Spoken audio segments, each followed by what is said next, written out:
কল্পনা করুন, চারপাশে যুদ্ধের ধ্বংসস্তূপ, বিস্ফোরণের শব্দ আর আতঙ্কের মাঝেও ভেসে আসে শিশুদের হাসি। গাজার সেই কঠিন বাস্তবতায় এমনই এক আশার গল্পের নাম জাম্প সিটি।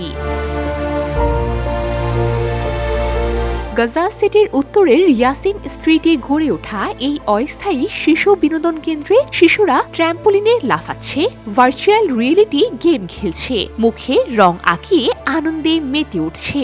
যুদ্ধের ভয়াবহতার মাঝেও তারা ফিরে পাচ্ছে শৈশবের কিছু আনন্দ।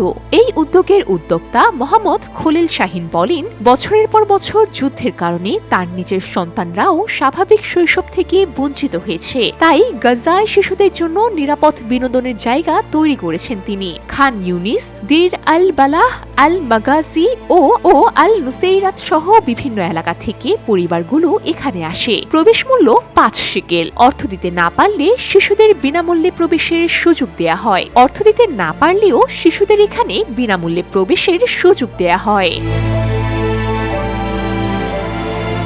এদিকে গত বছরের অক্টোবরে ইসরায়েল ও হামাস যুদ্ধবিরতি, জিম্মি ও বন্দি বিনিময় এবং গাজার ত্রাণ প্রবেশের বিষয়ে প্রথম ধাপে সম্মত হলেও যুদ্ধ পরবর্তী প্রশাসন ও পুনর্গঠন নিয়ে আলোচনা এখনো অচল অবস্থায় রয়েছে।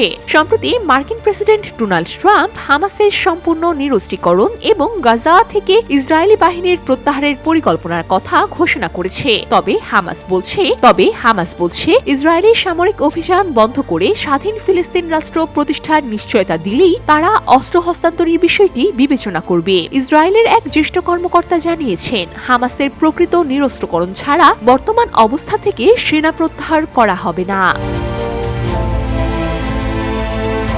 Farhana Meher, VOD Bangla news desk.